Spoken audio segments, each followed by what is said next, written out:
Hey everybody, welcome back to Kumstel Reviews. What we're taking a look at is Sen-ti-Nel, their Metamor-Force line, GaiKing the Knight. He's from the anime, The Legend of Daiku Mario. So basically, it's this big, huge dragon whose face comes off, which would be that part, as well as it launches, I think they're called parts like 1 and 2 or something like that, but part 1, the arms and chest, part 2, legs, separate parts, they all form GaiKing the Knight. Non-sentient robot piloted by like a baseball player or something like that, I think the anime was. But yeah, overall not really something that was memorable for me. Watched it a couple of years ago. Haven't rewatched it or revisited it for this, so who knows. But the toy is awesome. What it comes with is, of course, the parts for GaiKing, a variety of hands, a shield, 2 melee weapons, as well as his cape. The box itself, I got there was this in a special version which came with better box art. This picture of the toy on one side and a drawing on the other. The other special edition box came with like some really cool art and stuff like that. Definitely Google it. Wasn't worth the $20 or so price difference when you get the same toy. So for me, not that big of a thing. I think it might have come with like a pendant or something like that as well, but this is what you get on the regular edition box. As long as the toy was the same, for me it was fine. Taking a look at the parts to GaiKing, you have the main section, which is the head of the dragon, and there hasn't been any talk of a release for Daiku Mario himself. So who knows if it'll come. If it does, it'll be huge. Think about this being the head, and I would say if this is the head, the body, head to tail, would have to be at least the size of this table just to make it in scale. And this table measures to about 22 inches, 21 and a half. So it's going to be a big guy if he gets released, but I'm sure sales on this would have to be phenomenal. But this is how it looks in the anime. Of course, this is a reimagining of it. Not really faithful to the cartoon at all. A lot more humanized, but the pieces actually are the same. Let's go ahead and get them transformed. Got this piece here, and see if I can do this right. We get this head up. Now, he has an open face attack. Big beam out of the face and stuff, so we'll revisit this, but for now, close it. Turn the horns up. Alright. Now the legs. Let's zoom this out a bit. Actually, let's back the camera up. Tilt it. The legs are the legs. They stand up. Attaching the body here. Okay. Pretty simple. The arms. It doesn't matter if you configure them right in the first place or not. Just do it because it's a little bit easier, but do what you want. Alright, 3 pegs in the back. That peg into 3 peg holes on the side. And boom, you have the base for GaiKing. Alright. We'll get into the deets about them and stuff like that in a bit, but let's finish them up. Now the cape is optional, but it looks better with the cape in my opinion. So let's put it on. Make sure his horns are pointed up. Alright, now the skirts come off. One popped off right there, but the other 2, just pull them out. One here on the side, on the back. Now these pegs are specific. They're not just circles. They're circles with a line upwards. So they peg in the direction that they're supposed to go in. But if you have any concern, treat it like an Ultimate Warrior mask. There you go. That's the way it's supposed to go. Slant it downwards. Okay. Now the cape. Both sides, same. This side's got a little bit of dust on it, so I'm going to keep that on the inside, but do it however you want. And you can peg them as you go around, but 3 holes are perfectly cut. I'll go ahead, since I'm holding it here, and do the back side first. and you just peg everything back in. I have had the warrior pieces, I'll call it those, come out a few times. I wish that the pegs for them were a bit longer, maybe a bit thicker, just to make things easier, but overall they stay in pretty decent. I can't complain. Now watch them come out 50 times during this review, and I haven't even had that big of a problem with them. But that's how it goes. Life of a reviewer. Alright. So there's that. That's his cape.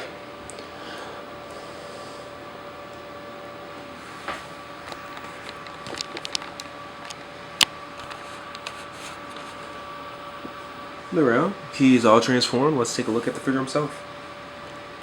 Alright. Diecast content throughout the legs, knees down, not the feet. And this backpack, the wings and stuff like that, it's visibly die-cast. You can just tell from the way it's painted. When you collect them, you know. So, yeah. Then the feel. Take a look at them front to back.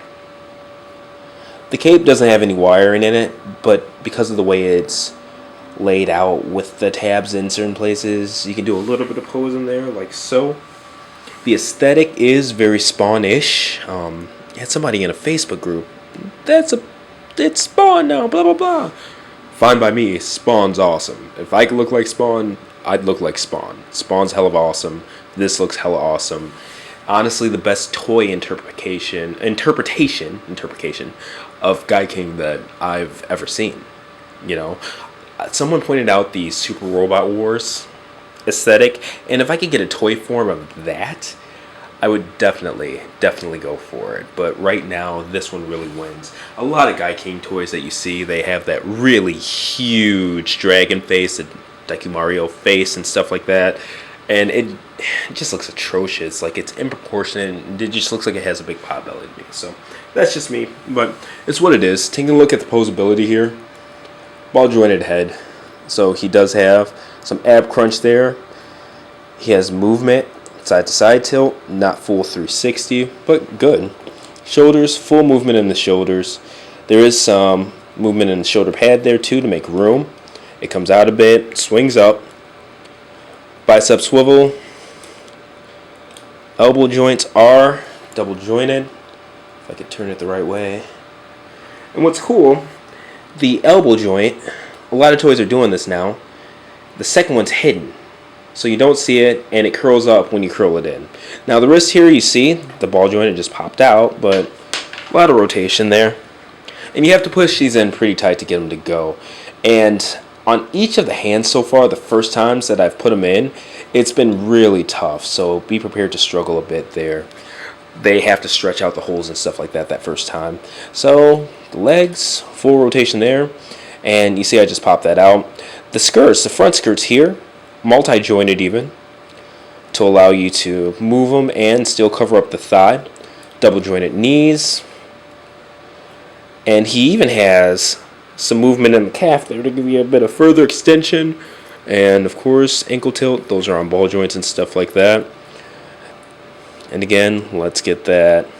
Like I said, you know, if I had one complaint, it would be these specific pieces. It almost makes me want to buy two just so I can glue those into place or something like that. But there we go. Taking a moment just to look at the finer details of them. You know, it's chromed, but it's not overly blingy. I really like the finish that they use for the golden parts. It's perfect. It looks like it's shaded or something like that, but it's not. The light just really hits the metallic pieces, even his face there, very well. The panel line is also really subtle and well done.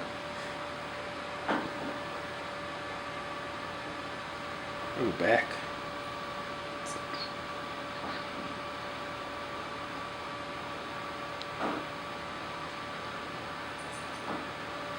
Now we'll take a look at some of his accessories while I'm still moving them over. I could have done that before I press record, but whatever. We've got two open hands, and these are both open fist, but they're open to different widths to hold different weapons. The front two here, the more closed width, this is for the melee weapons as well as the shield. These, the more open ones, are for his knee pads come off. become weapons as well. So let's do it on one of these sides here. Get this guy off. They peg in at the knee, so I'm just making sure that I do that right. It's like a square peg, so I don't know. Alright, you can see it's got the detailing on the inside there, but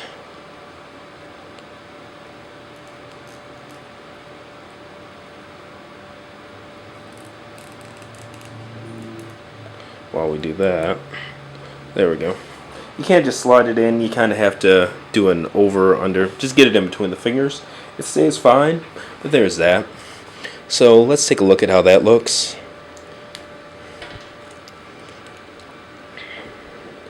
Peg this hand in.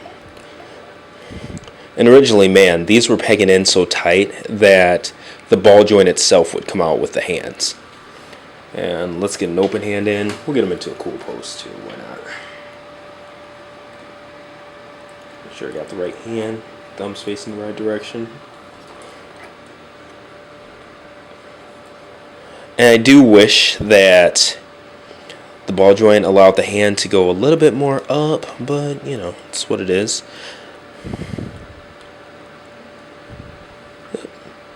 Make sure he's balanced right. So there's that. Actually,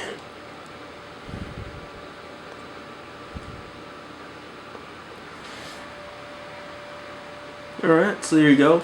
Both knee pads come off. There's that. Alright, now we'll take a look at some of the other weapons here. The shield, I've already cheated, by the way. I've went ahead and put it on the fist with the smaller openings already. Get myself a little bit prepared.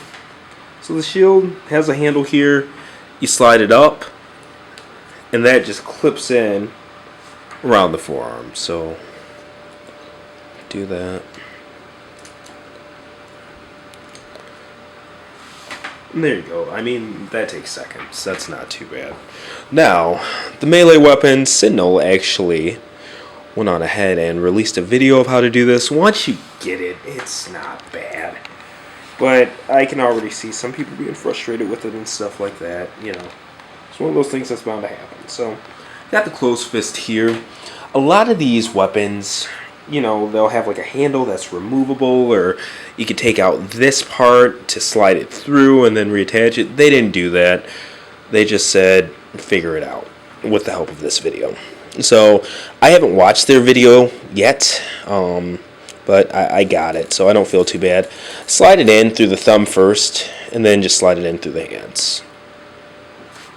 See that took seconds, so don't be too worried about it. You'll be all right. It's whatever. Alright, so got the melee weapon going. I'm not gonna do the double fisting and stuff like that. I think he looks cooler with a shield and sword or jousting weapon, whatever those are called. But in fact, I like the double elbow right there, and I'm popping stuff out in the back. That stupid peg. And you know what's weird? It stays on well enough to where it doesn't even need the peg, or that piece to be pegged on. There you go. There he is with a big melee weapon. Now he does have another cool option with these too.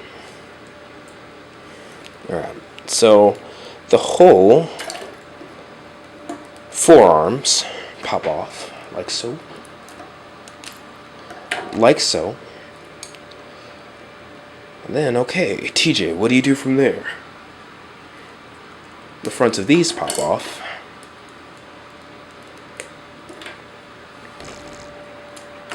And there you go. And these aren't heavy. They're made light enough to where they don't, you know, impose on the figure or anything like that. Which is good. It's unnecessary heft. If they would have made them die cast or something like that, it'd be cool to say, but you'd just be like, why? When you actually put it together. Running your figure's joints and stuff like that. But there's that. Think of a quote-unquote cool pose to do there.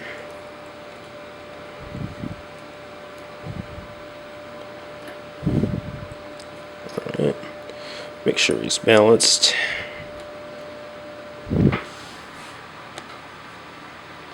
There we go. Turn them a bit to the side so you can see. The feet, one thing about him, I wish he had better heels. Because the feet themselves are awesome, but the heels aren't behind his foot enough to really get that perfect balance without a little bit of finagling. But there you go. Again, this is Sen-ti-Nel, their Metamor-Force branding, GaiKing the Knight. This has been another Kumasao review. Let me know what you guys think in the comments section, and we'll see you next time. And before I forget, Kumasao.com, I'll have the Pictorial review up as soon as I have this video up, so check it out. Once again, Kumasao.com, really easy to navigate around, full Pictorial and written review of this guy too. I'll see you next time.